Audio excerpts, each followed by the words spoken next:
Okay, so hi, my name is Krista Rutanen, and I'm the founder and chairman of Kyproskissat ry, Cyprus Cats in English.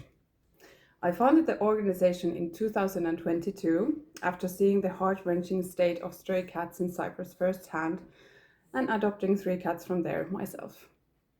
Our home cities are Kerava in Finland and Nicosia in Cyprus.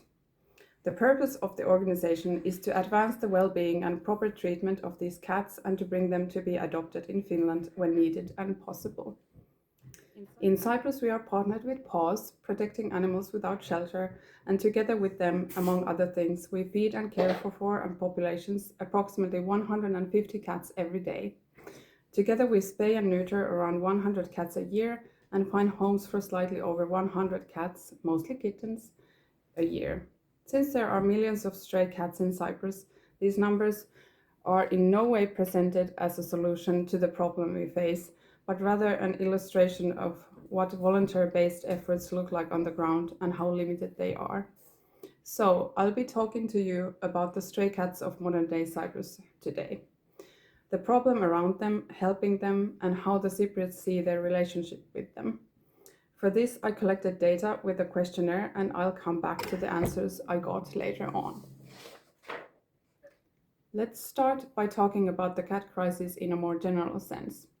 Cat crisis may be a familiar term for many, from as close by as the field of rescue animals here in Finland, but in Cyprus it is so tangible that it is impossible to ignore when visiting the country. It refers to the year-round and worldwide abandonment of cats that has led to the creation of half-feral populations. Cats multiply recklessly, diseases spread, become more common, and kill especially kittens from their path. A key misconception behind this crisis is the idea that cats should roam free and can survive well on their own. While cats are highly adaptable animals, this belief does not reflect reality, but rather makes the abandonment feel less cruel than it is to those doing it. In unmanaged outdoor environments, cats die of hunger, cold and hot weather, diseases, traffic, natural predators, stray dogs, and violence from humans. The life expectancy of a stray cat is quite short. People's attitude towards cats is one of the biggest reasons behind the crisis. Many simply don't care what happens to them. If it were dogs that were left to fend for themselves and died sick and hungry by the thousands, it would not be tolerated the same way. Cats are domesticated pets, just the same, and deserve the same level of respect, but in many cases they are treated as replaceable, disposable, and something less worthy. Cats are more independent by their nature, so abandoning them isn't seen as wrong as doing the same to dogs, who are often viewed helpless without humans. When cats hide, run away, and freeze when being abandoned, people mistake this for them being fine in contrast to dogs, who will more likely cry for help. Quiet suffering is easy to ignore. And when cats multiply to the point of being just numbers, empathy drops. When people hear about the suffering of these cats, some shut down emotionally. Caring feels futile, so they detach rather than face the discomfort. Not all do, of course, but the people who care and do something about it are outnumbered and exhausted. Cats have been a part of Cyprus from ancient times. According to myths, cats were initially introduced to Cyprus by Saint Helena, the mother of Byzantine Emperor Constantine, who came to the island to establish several monasteries. At that time, Cyprus was suffering from drought, which had resulted in an increase of the local snake population. Snakes were approaching human settlements in search of water and drove off builders of the monasteries, almost preventing the building of what is now known as the Holy Monastery of Saint Nicholas of the Cats. Helena's solution to the infestation was to fight snakes with cats, and she had hundreds of them brought to the island from Egypt and Palestine. The cats got rid of the snakes and the monastery got built. To this day, it is known as the Cat Monastery, where the strays move freely and are taken care of by nuns. In reality, cats were on the island long before the myth. The world's oldest known cat grave, dating back approximately 9,500 years, was discovered in Cyprus in 2004.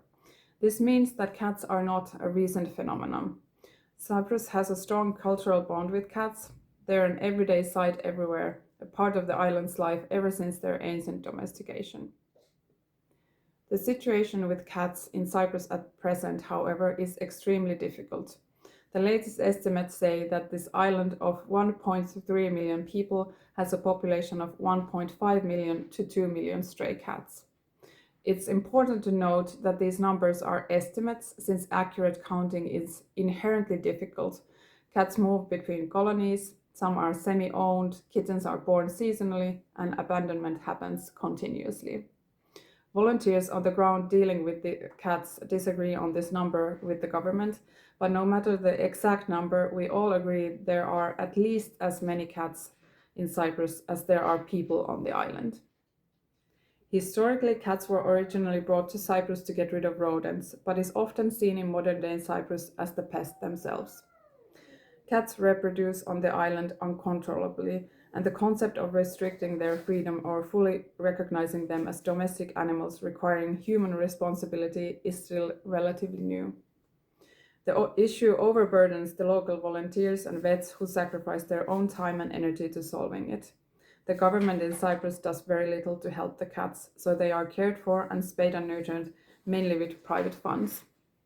The local legislation makes it impossible for vets from abroad to come and to do TNR, trap, neuter, release campaigns in the country, for example. So there's a lot of work to do to change things. There are stray cats in Cyprus more than there are in any other country in the world for many interconnected reasons. Warm climate, of course. Cats, at least those that have reached adulthood, should survive outside year-round and have time to reproduce several times a year. Cats are also a tourism asset. Cyprus is often described as an island that loves cats, and many tourists consider them part of the charm of the country. The cats are fed all around Cyprus by both locals and tourists. While this is done with compassion, feeding alone is not a great help. When feeding is done in areas where cats are not spayed and neutered, it can unintentionally support population growth by improving survival without reducing the reproduction. This creates a situation where good intentions may actually sustain or worsen the long-term problem.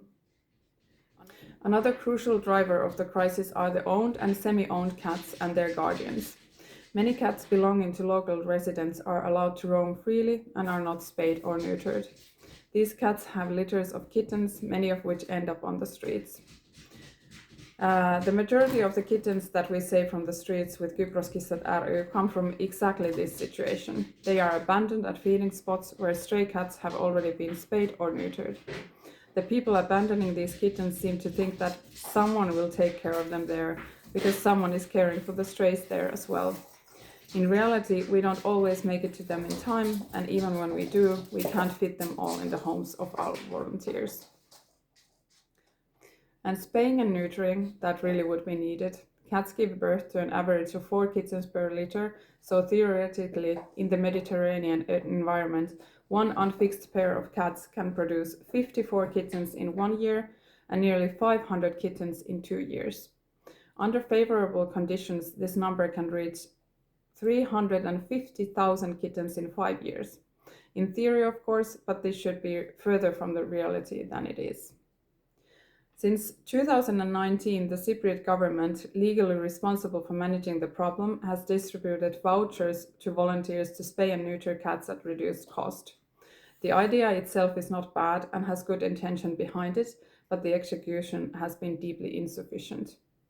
The government has estimated the cat population at around 1 million and allocated 100,000 per year, enabling the spaying or neutering of approximately 2,000 cats annually across the entire island.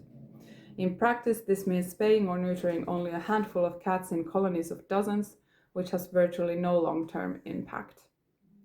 In October 2025, the government announced their plans to triple the 100,000 allocated for spaying and neutering. While this is a positive step, money alone won't solve the issue.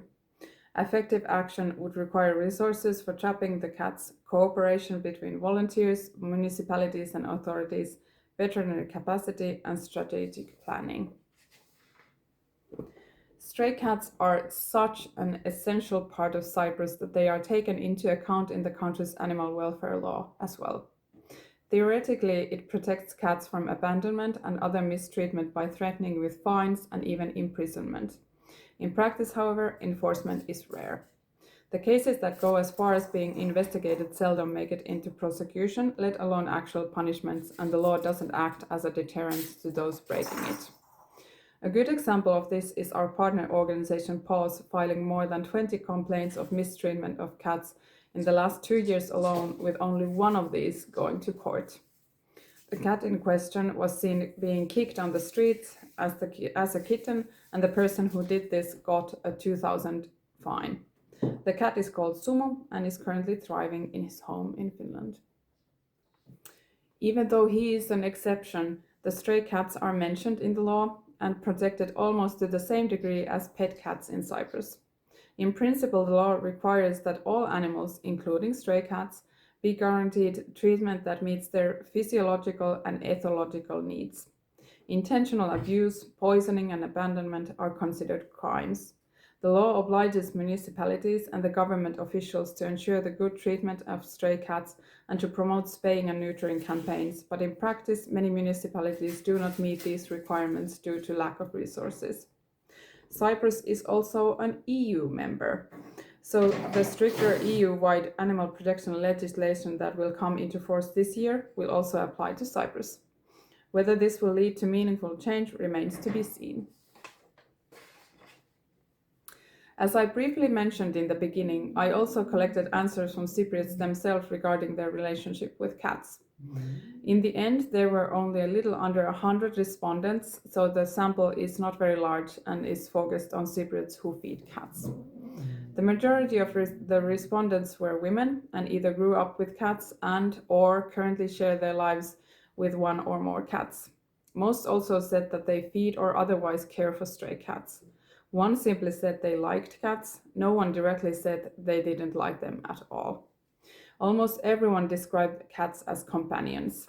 Half of the respondents considered cats to be helpful in getting rid of mice and/or snakes. Half of the respondents considered cats to be part of the ecosystem, and half thought that cats should stay indoors. The most interesting part of the survey results are the answers I got to the open-ended questions. The reasons listed for the stray cat problem included the 2012 and 2013 financial crisis of Cyprus, which led to ceasing any government aid and the unemployment of volunteers, leaving no one able to afford to spay and neuter cats. The majority cited the government's insufficient measures as the main reason, as well as unspayed and unneutered cats of private individuals. One mentioned the excessive feeding of unspayed and unneutered cats in touristy areas. Another said that a large portion of Cypriots see cats as a nuisance and have learned from their parents to abandon the newborn kittens of their cats to feeding spots of stray cats. Rapid urbanization was seen worsening the problem. Cats have been left at the feet of densely built up residential areas, and where they used to be pets for the entire community, now feeding them angers the residents of these areas. The attitude towards cats was compared to that of dogs, and it was considered part of the local culture that, unlike dogs, no one owns a cat, but feeds it to keep mice and snakes away. Some listed a general lack of empathy and wondered how anyone would care about cats when they don't care for their fellow humans either. I also asked what the respondents thought should be done about the problem. The majority wanted the government to launch a long-term, systematic, and better-funded spaying and neutering campaign. Clinics where stray cats could be spayed and neutered free of charge, or a mobile van for vets to do this all around the island. Government-funded shelters, fines for private individuals who do not spay or neuter their own cats, raising awareness and educating children. Some hoped that the wider public would better understand the stray cat problem, its causes, and ways to solve it. The questionnaire responses clearly show that Cypriots care about cats, but they lack the tools and support to solve the problem. The cat situation in Cyprus will not change overnight, but every step will lead towards a more humane future.